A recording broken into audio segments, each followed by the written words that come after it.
Kak Yulia di sini mengajar bahasa Inggris, ya. Adapun materi yang kita pelajari hari ini adalah recount text past experience. Jadi sebelum kita masuk ke pembelajaran, try to look at the pictures. Pay attention to the pictures. There are 4 pictures here. The picture 1. What is the picture 1? Key.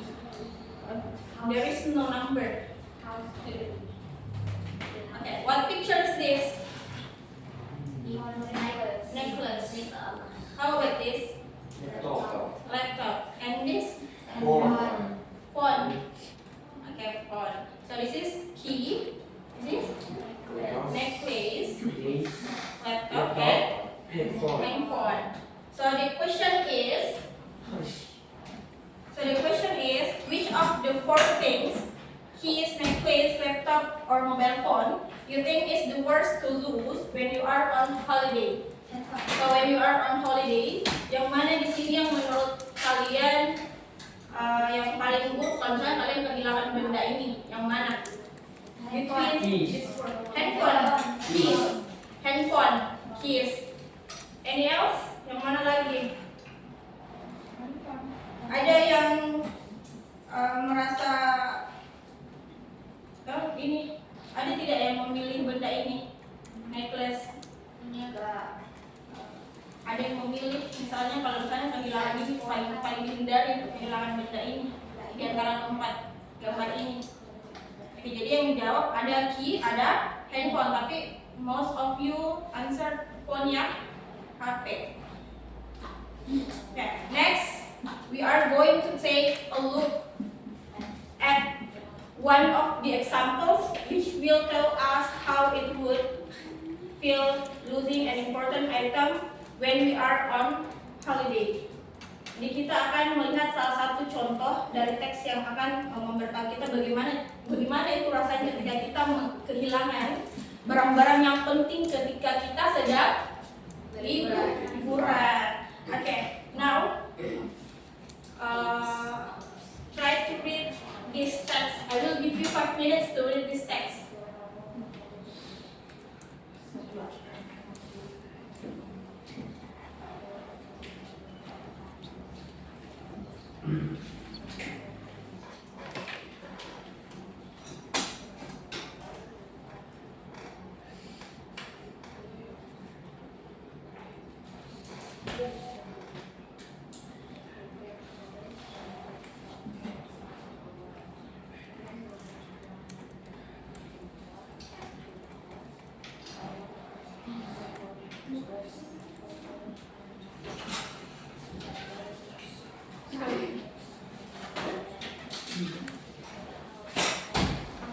So there are 4 paragraphs in this text.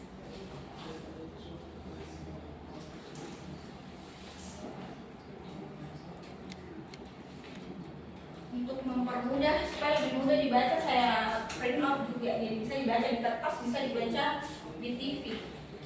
Untuk teksnya.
tentang apa?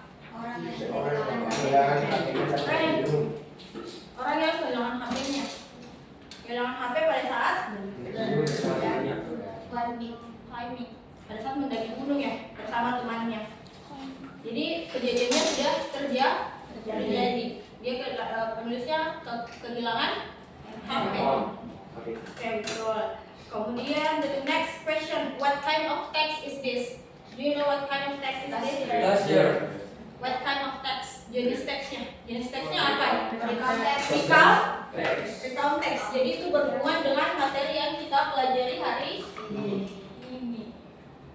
Recount text. Di materi hari ini kita belajar recount text, dan yang akan kita pelajari adalah dari meliputi text structure-nya, purpose, kemudian language features dari recount text. Kemudian kita juga akan belajar di comprehension, this and detailed information. Dan ini adalah salah satu contoh dari recount text. Jadi di sini di teksnya ada 4 paragraf ya. Ada 4. Di paragraf pertama dijelaskan kejadiannya tahun lalu. Terus di sini rangkaian peristiwa yang dialami oleh penulis. Ya. Kemudian di sini perasaan dari penulis merasa buruk. Jadi ini contoh dari konteks. Sebenarnya apa itu di konteks? Teks yang menceritakan kejadian lampau. Betul, teks yang menceritakan kejadian yang terjadi di masa lampau. Jadi recount text is a text which retells past events or experiences. Jadi recount text adalah teks yang menceritakan kembali kejadian yang terjadi di masa lampau Atau pengalaman. Seperti tadi contohnya ya, pengalamannya penulis pada saat mendaki gunung kemudian kehilangan HP-nya. Itu salah satu contoh recount text.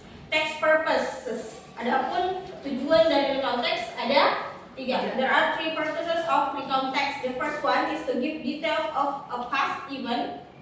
Jadi yang pertama adalah memberikan detail mengenai kejadian yang terjadi di masa lampau. Kemudian yang kedua, for the writer to reflect on the events. Untuk penulis untuk merefleksi kejadian yang dialami. Kemudian number 3, to document an important story. Untuk mendokumentasikan kisah-kisah penting. So there are 3 purposes of recount text. And next, the text structures. The structures of recount text are 3. There are 3 structures. The first one is orientation. The second is record or series of events. And the last comment and reorientation. Jadi struktur atau general structure dari recount text ada 3. Yang pertama orientation. Jadi pada bagian orientation itu berisi pengenalan, introduction, diperkenalkan apa kejadiannya, siapa yang terlibat di cerita tersebut, kemudian kapan peristiwanya, di mana peristiwanya, itu dijelaskan di bagian orientation. Setelah dijelaskan, setelah diperkenalkan, lanjut ke series of events. Diceritakan nih rangkaian peristiwanya yang diceritakan secara runut. Ya, setelah dijelaskan rangkaian peristiwanya, yang terakhir adalah comment atau reorientation. Bisa berupa perasaannya penulis mengenai kejadian tersebut. Oke, contohnya kayak tadi di sini, coba dilihat kembali. Jadi yang pertama orientation, yang kedua series of events, yang ketiga reorientation. Look at the text. Yang mana di sini orientationnya? Which one is the orientation? Paragraph 1. Paragraph 1 is the orientation. Why? Because berisi pengenalan ya, pengenalan. Berupa apa pengenalannya? Kejadiannya kapan? Kapan kejadiannya? Tahun lalu. Apa kejadiannya? Kehilangan HP pada saat siapa saja yang terlibat, dan penulis berserta teman-temannya. Di mana kejadiannya? Di gunung. Di mana? Mountain. Jadi di gunung ya. Seperti itu. Jadi itu adalah struktur dari recount teks yang ditampilkan.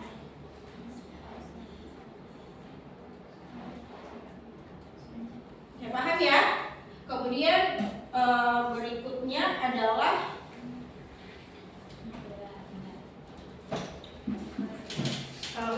look at the text, masih dengan teks yang sama ya. Kemudian task 1, there are 2 questions here. Ada 2 pertanyaan. The first one is, what did Stuart lose? Apa maksud pertanyaannya? Kapan hilang HP? Hah? Kapan hilang? What did Stuart lose? Apa?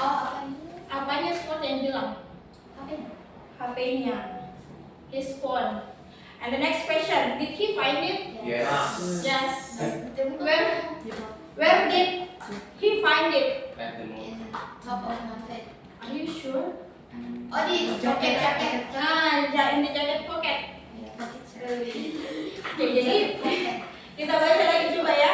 Kita perhatikan kembali teksnya. Di sini diperkenalkan. Last year I went on holiday to the Alps with a group of friends. Jadi tahun lalu saya pergi berlibur ke Gunung Alpen ya, bersama dengan teman-teman. One day we climbed a mountain. Well, it wasn't really a climb, but it was a long walk and it took about 2 hours to get to the top. Jadi suatu hari kami mendaki gunung, dan itu memakan waktu 2 jam untuk sampai di puncak. When we got there, we had lunch. Ketika kami tiba di puncak, kami kan siap. The view was amazing. We could see the sea in the distance. Jadi pemandangannya amazing, keren. We could see the sea in the distance. Kami bisa melihat laut dari kejauhan. Itu photos and just sat in the sun for a while. Kami mengambil gambar dan duduk di bawah sinar matahari untuk beberapa waktu. Then we went down again. Kemudian kita turun kembali. And when we got back to the car, ketika kami kembali ke, I wanted to take another photo. Saya mau mengambil foto yang lain, but I couldn't find my phone. Tapi saya tidak bisa menemukan HP saya. It wasn't in my bag. Kayak tidak ada di dalam tas HP-nya. I thought, oh no, it's probably at the top of the mountain. Saya berpikir, Oh no, itu mungkin ada di puncak gunung. Sementara mereka sudah ada di mobil. Where we had lunch, di mana kami makan siang. I decided the only thing to do was to go back up the mountain to get it. Saya memutuskan satu-satunya cara adalah dengan kembali naik mendaki gunung untuk mendapatkannya. Because I didn't want to leave my phone up there. Karena saya tidak mau meninggalkan handphone saya di atas. Karena saya tidak mau meninggalkan HP saya. My friend said, okay, but you can go on your own. Jadi teman saya bilang, Oke, tapi kamu tidak boleh pergi sendiri. oke, teman saya bilang oke, tapi kamu tidak boleh pergi sendiri. So in the end, we all went up again. Mereka sama Jadi pada akhirnya kami next naik lagi, which was another 2 hours, dan memakan 2 jam lagi, memakan waktu 2 jam. Kemudian the next paragraph, when we got to the top, ketika kita sampai di puncak, we spent about half an hour looking for the phone. Kami menghabiskan sekitar setengah jam. half an hour looking for the phone, untuk mencari handphone. Tapi we couldn't find it anywhere. Tapi Tidak bisa menemukan. kami tidak menemukannya dimanapun. It was now late after then it started to get colder. Kemudian Itu cuaca mulai dingin. cuaca mulai lebih dingin. It was now late afternoon. Sekarang hari sudah mulai sore. So I took my jacket out of my bag. Jadi saya mengambil jaket saya dari tas. And my phone was in my jacket pocket. Dan HP saya ada di kantong jaket. Okay, next paragraph. I felt terrible and really stupid. My friends were very nice about it, but they never let me forget it. Oke, jadi dipahami ya maksud dari pertanyaannya, maksud dari teksnya. Tadi orientationnya ada di paragraf pertama, kemudian tadi series of events-nya 2 dan 3 karena berisi rangkaian peristiwanya pada saat penulisnya mendaki gunung. Kemudian the last one, reorientation, ada di paragraf terakhir.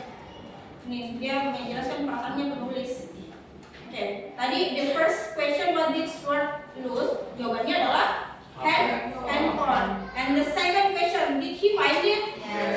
Yes. Where did he find it?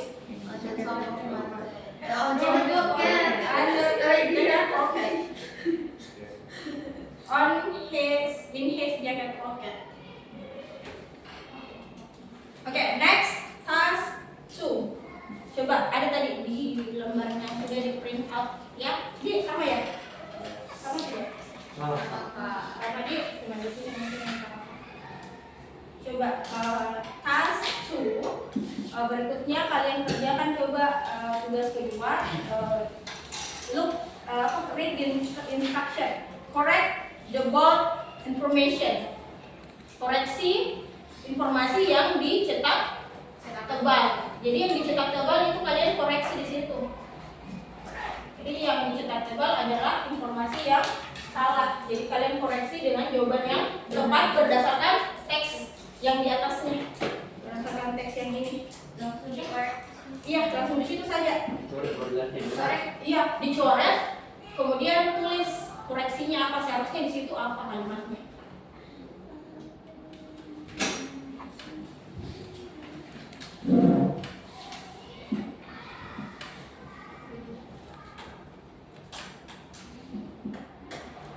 Dicoret dalam kertas apa? Nah, iya, ini juga sering coret saya di situ, kemudian di sampingnya tulis koreksinya. Seharusnya di situ apa?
Ini selesai.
Udah? Happy udah? Sudah. Semuanya sudah? Masih ada yang belum? Ada Kak. Oke, masih ada yang belum.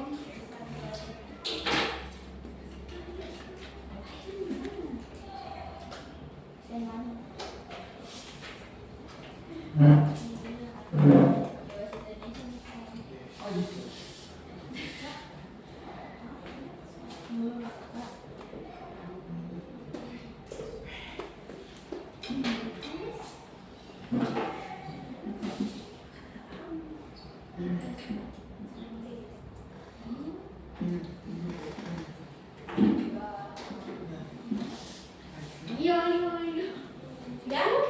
Semua? Sudah selesai semua? Oh, belum. Lagi berapa nomor?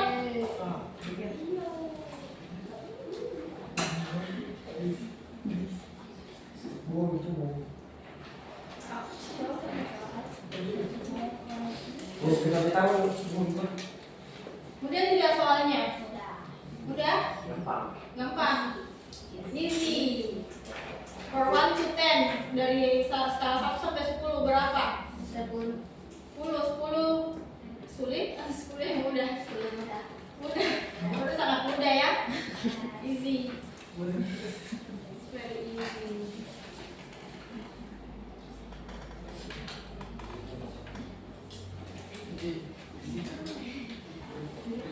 Masa ini itu Mana nomor 1 yang mana nomor 1? satu B. One is number 1.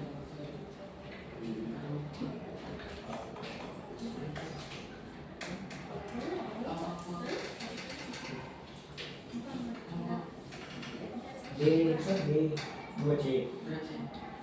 Betul. Sudah yakin tidak sama jawabannya? Yakinin aja. Yakin betul semua? Yakinin aja. Yakin? Insyaallah. Yakinin aja. Hah? Yakinin aja. Yakin aja.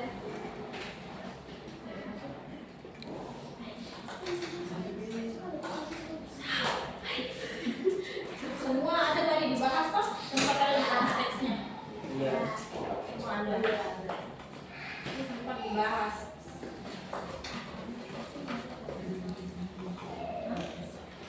Sudah? Sudah semua? Sudah. Kalau gitu kita bahas sama-sama dulu. Task 2. Correct the bold information. Jadi instruksinya meminta kita untuk mengoreksi informasi yang dicetak tebal. The first statement. Stuart went to the Alps with his family. Di situ yang dicetak tebal adalah his family. Siapa yang bisa jawab? Perhatikan dulu. Number 2. Bisa tidak di sini ditulis? Tidak, the first statement. Number 1. Tadi lagi angkat tangan. Number 2. Siapa yang bisa number 2? Baim. Sama? Ini harus tulis baru tulis correction. Number 2, Baim.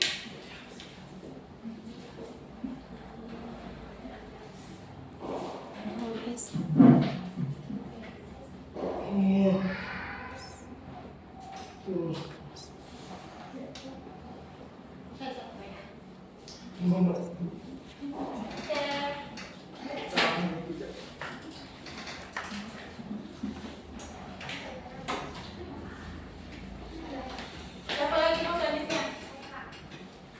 Enggak, mau tahu. Bukli. Bukli mau tidak bukli? Berapa? Number 4. Siapa lagi yang mau? Maju untuk number 5.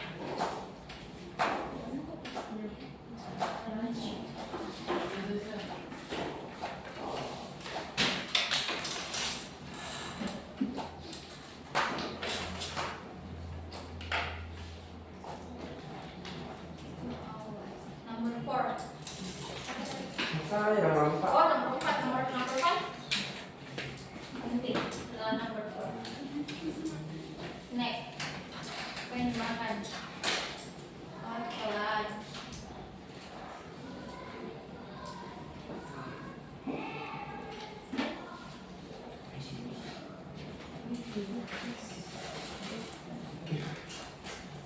Was.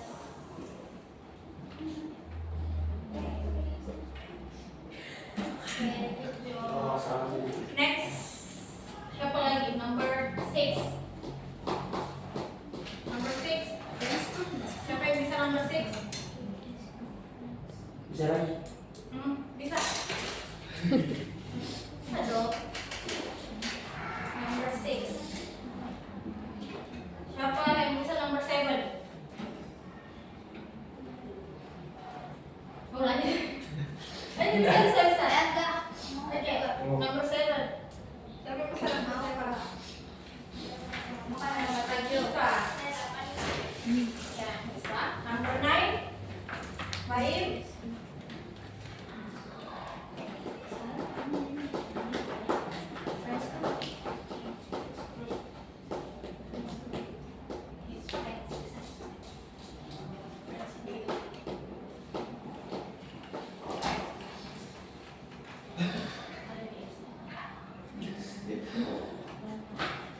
Oke, kawan.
Itu juga kalau langsung hapus saya ambil ente-nya. It was saya. Was. It was very good. It was amazing. Itu saya very good. Very good. It was very good. Tapi kalau mengikuti teks, apa yang ada di dalam teks? Amazing. Jacket. Oke. Number, the last number. Siapa yang bisa yang belum pernah? Sudah ada yang mau coba? Number 11.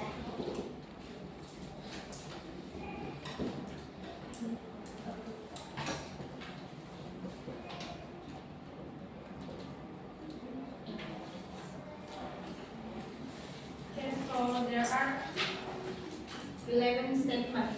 Ada 11 informasi di sini berdasarkan teks.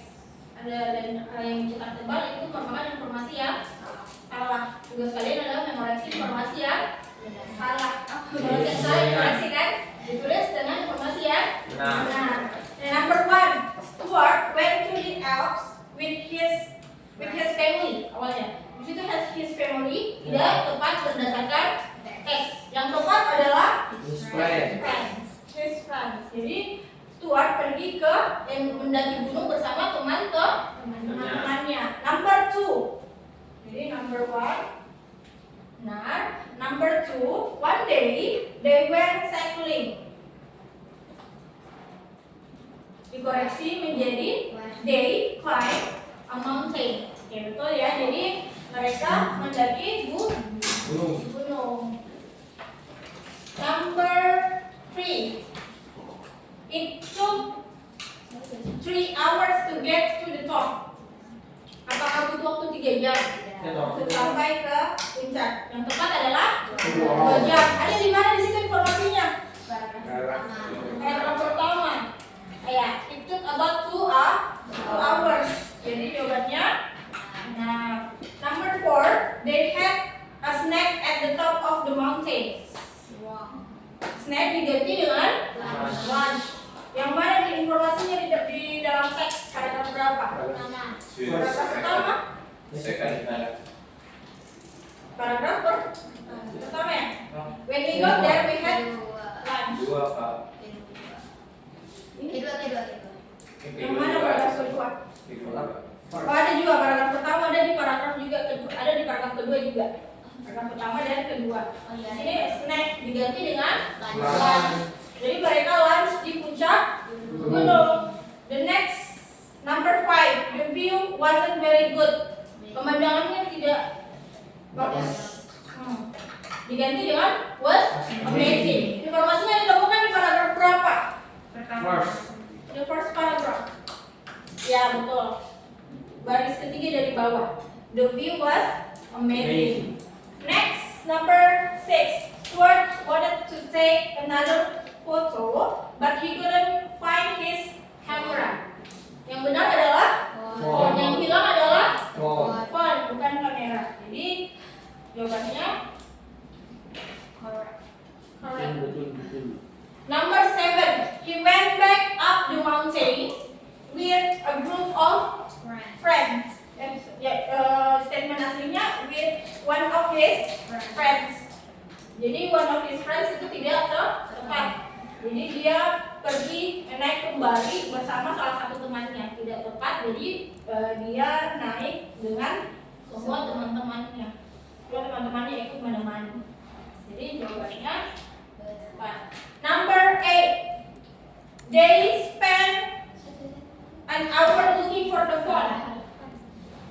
Number 8. They spent an hour looking for the phone. Jawaban yang tepat adalah half an hour. Jawabannya ditemukan di paragraf berapa? Ketiga. Ah ya, betul. Paragraf ketiga baris ke dua ya. Paragraf pertama. Half an hour. Number 9. It started to get warmer. Apakah cuaca menjadi lebih hangat? Tidak. Jawabannya adalah colder. Yang mana informasinya di dalam teks? Paragraf ketiga aja. Paragraf ketiga. Number 10, he found his phone in his bag. Wrong. Jadi dia tidak menemukan HP-nya di dalam tas, melainkan di jaket pocket. He found his phone in jacket pocket. Yang mana informasinya di dalam teks? Paragraf ketiga, kalimat terakhir. The last number, his friends were angry about it. Wrong. Angry diganti dengan very nice. Jadi temannya tidak marah, tapi baik-baik, sangat-sangat baik tentang itu. Maksudnya dia tidak mempermasalahkan masalah itu. Informasinya ditemukan di paragraf terakhir. Jawabannya tepat. Jadi semua jawaban sudah tepat. Mudah ya? Sudah betul semua jawabannya. Berarti gampang materinya, gampang tugasnya. Next, berikutnya kita masuk ke materi language features. Language features. Jadi language features itu kaidah kebahasaan. Kaidah kebahasaan yang digunakan pada konteks. Itu yang pertama dia menggunakan simple past tense. Simple past tense. Apa itu simple past tense? Do you know what is simple past tense? Dan yang digunakan untuk menjelaskan kejadian yang terjadi masa lampau. Karena ada konteks untuk menjelaskan kejadian yang terjadi masa lampau, maka tense yang digunakan juga past tense untuk menyatakan kejadian yang terjadi di masa lampau. Simple past tense ditandai dengan penggunaan kata kerja untuk beberapa. Kedua, ini yang di materi-materi sebelumnya. Jadi digunakan digunakan kata kerja bentuk kedua.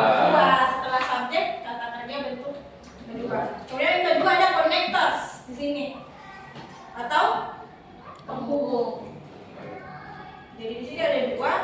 Kemudian di sini berikutnya kita akan menganalisis atau mengidentifikasi kaidah kebahasaan dari teks yang ditampilkan sebelumnya. Yang mana saja yang kita analisis? Yang pertama adalah underline sentences with simple past. Jadi dari teks yang kalian ini yang sudah di print out, itu kalian garis bawahi kalimat yang ditulis dalam simple past tense. Jadi cari itu kalau misalnya ada nih kalimat dengan kata kerja bentuk kedua, berarti kalimatnya merupakan simple past tense. Kemudian yang kedua, circle the sentence connectors. Lingkari penghubung kalimat. Ini di sini notnya. The simple past tense is used to describe actions that started and ended in the past. Jadi simple past tense digunakan untuk mendeskripsikan kejadian yang dimulai dan berakhir di masa lalu. Kemudian yang mana dibilang itu connectors. What is connector? What are connectors? Yeah, also called conjunctive adverbs join two separate sentences. Jadi connectors itu gunanya untuk menghubungkan dua kalimat yang berbeda. Jadi kalian coba underline yang mana simple past tense dan yang mana connector. Jadi sekali lagi connectors itu dia menghubungkan dua kalimat yang terpisah. Dua kalimat yang terpisah. Contohnya seperti apa? Contohnya simple past bukan connectors penghubung untuk menghubungkan kalimat. Contohnya kayak apa? Saya kasih contoh ya. Betul. And digunakan untuk menghubungkan kalimat yang berbeda. Bukan cuma menghubungkan kata, menghubungkan kalimat juga bisa. Ya beda ya, beda sama conjunction. Conjunction bisa menghubungkan kata, tapi kalau di sini connectors dia menghubungkan kalimat yang berbeda. Jadi underline, garis bawahi kalimat yang ditulis dalam simple past tense, kemudian lingkari kalimat connector sentence connectors. Lingkari yang merupakan connectors. Garis bawahi yang simple past tense. Ini simple past tense-nya Kak, cuma duanya saya atau Bisa satu kalimat. itu. Ya, jadi kalau misalnya sudah ada subjek, terus dilanjutkan kata kerja bentuk kedua, berarti itu adalah kalimat simple past tense. Yang mana lagi itu kata kerja bentuk kedua? Bisa kata dianya beraturan, bisa juga tidak beraturan, tahu apa beratnya. Yang beraturan yang jelas adalah yang ditambah ed di belakangnya. Jadi atau Ada juga yang tidak beraturan.